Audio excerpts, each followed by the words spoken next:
Assalamu alaikum warahmatullahi wabarakatuh. Barkanmu da wannan lokaci. To kamar yadda na yi bidiyo a wancan lokacin na nuna yadda mutum zai rijista, to idan ka rijista ka cike wannan bayanan, insha Allah za su turo ma da email immediately. To abin da yake cikin email din shine nan. Insha Allah zan yi bayanin yadda ake cike form. Yanzu kamar nan form ne zaka cike, zamu ga rubutun kananu ne sai mu dan to ba zai ma ƙaru ba. To gashi nan dai haka za a lallaba. To kamar yadda ake gani nan aka dan sako ƙasa din nan, wannan shine form din da ake bukata a ciki.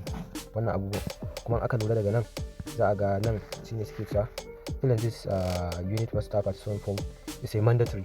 Abin da suke nufi kenan, dole ne sai ka cike wannan form din, saboda a cikin abubuwan da zaka cike akwai wanda ba dole ba. Sai mu taba kan daidai gurin. Yanzu alhamdulillah na taba gashi na budewa. To yanzu gashi ya bude. Suke cewa unit master participant who are we, wato suna tambayar ya bayanan ka yake, shine nan za su yi masu tambayoyi yanda za su samu su san wani abu akan ka. So ni gashi email dina, amma kuma ba da wannan email din nake son amfani ba, saboda haka zan yi switch account na zaɓi email dina wanda yake kan Google. So kamar yadda ake gani ga wanda nake son amfani da shi nan. Yanzu na yi choose din sa. To shine suke cewa in confirming email, gashi nan na yi confirming email dina. Shine nan suke cewa which region do we inhabit, wanne sashi ne kake. Kaga Africa kenan, tunda ba ma Europe, ba ma North America, ba ma South America, ba ma Asia, ba ma Pacific, sai mu ce Africa ko kuma Middle East. So gashi nan dai nan ne za a danna. Sai kuma nan inda suka zo what is the unit master cohort you are part of. So gashi nan, amma yanzu wannan rubutun da na yi babu shi, za a iya goge shi, amma gashi na rubuta saboda wannan da lakcocin ko kuma wannan da suka yi ne a baya sun yi saminoni haka, kasancewa dukan wani karatu da suke yana ɗauka wata 1 da sati 2 sati 6 kenan. So sun yi wannan ya wuce, sun yi wannan ya wuce, sun yi wannan ya wuce. So to tunda mu duk ba wancan, we are not part of those that have already passed, sai mu zo nan others, sai mu rubuta 13 November to 20 December kamar yadda na rubuta nan. Kowa sai rubuta haka. Sai kuma nan suke cewa what age bracket are we, shekarun mutum daga 18 zuwa 25 ne ko kuma da 25 zuwa 35. Gashi nan sai mutum, ba lalle ne kaga exact ya ɗinka ba, sai ka zaɓi namiji ne, gashi nan male. Sannan kuma yanayin yanda mutum yake tafi da rayuwarsa, ɗalibi ne ko kuma aikin gwamnati ko ma'aikaci ne dai gashi. So ni anan gashi self employed. Sai kuma nan ake cewa what is the main industry engaging. So gashi siffar ko ma'aikatan da kake aiki sai ka zaɓa. Ni na zaɓi tech. Sai kama ka duba wacce ne. Sai suke cewa nan how many years of work experience have we got, wai shekaru nawa kake da su na experience. So ni anan sai in zaɓi 2 to 5 years. Gashi nan what is your main motivation to be here. To me dalilin ka na zuwa nan. To learn about blockchain economy. Gashi nan what is your main motivation to be here, fill other previous question. What is your main motivation, okay. To gashi nan nan suke cewa me motivation ɗinka na, shi ne suke cewa abinda ka zaɓa a nan shi za ka zo ka rubuta nan, learn about the blockchain economy. Sai yanzu rubuta learn about blockchain learn about blockchain economy ko economy. To gashi nan na rubuta. Sai kuma nan suke cewa what is the organization you currently work with, wai a wani organization. Ni ba wani organization, so wani irin organization ko kuma bari dai mu gani.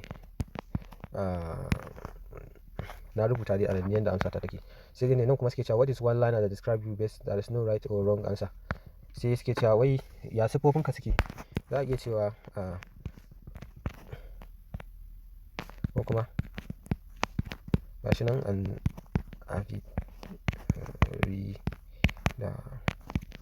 on everything.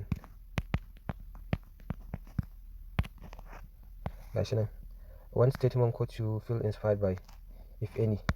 Nan suke cewa ka faɗi wani abu da ya taɓa burge ka, ko wani quotation ne haka, ko wannan dai dukkan tambayoyi ne da wanda tura suka ɗan fi gaskiya, wai dan dai a gane ka kai waye. Nan ni bari rubuta nan wata quotation da na sani haka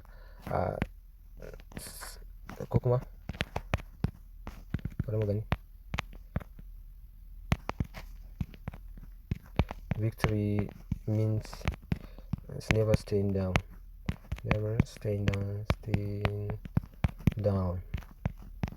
Gashi nan kowa zai da iya rubuta quotation din. To nan lastly na ƙarshe shine cewa suke cewa little journey into the future, put one hand on your heart, feel your heart beat, close your eyes, picture yourself in November, answer to this prompt, when I graduate from unit master in 6 weeks. Wai ya zaka ji in irin dai kaman dai ya zaka ji, kawai dai thankful kowa dai zai iya rubuta double L ce ne ko me. Shikenan sai mutum ya danna submit din nan. Kana danna submit, insha Allah unit masters participants who are we, thanks a lot for your contribution, we look forward to seeing you this Sunday at the kickoff, it will be recorded. To gashi yanzu ni na yi submitting din nawa. sai mu ƙara komawa yanzu alal misali akwai kuma abubuwan da ya kamata a ce mutum ya wannan. Bayan ka cike wancan abubuwan akwai handle ɗinsu na Twitter da na Facebook da na wannan da zaka bi kamar yadda ake gani a nan. Wannan in ka shiga nan Telegram group ɗinsu ne a nan. Masu ma na danna shi wallahi. Yau gashi nan Telegram group ɗinsu ne kamar yadda ake gani. Telegram group ɗinsu ne nan. Nan kuma wannan ɗinsu ne. Ok, nan kaman za ka iya zuwa ka yi wannan ka buɗe wallet ɗinsu in kana so. Sai kuma announcement channel ɗinsu wata take a YouTube in ka shiga za ka gani sai ka subscribing. Sai kuma nan gashi nan dai nan ma za ka ɗan je ka cike wani abubuwa. Sai kuma nan shi ma YouTube za ka je kai musu subscribing saboda sun saki abubuwa. Nan ɗin ma dai Twitter ne za ka je kai follow. Insha Allah in dai ka cike wannan abubuwan shikenan ka gama kawai ana fara lesson za su turo ma da email za ka ga an turo ma a wane mai san abu kaza kaza duk dai amsoshin da suka tambaye ka saboda dama su san ka ne sosai za su tambaye ka za su turo ma email din sai a fara karatu insha Allah. Ubangiji Allah ya taimaka Allah ya ba mu sa'a.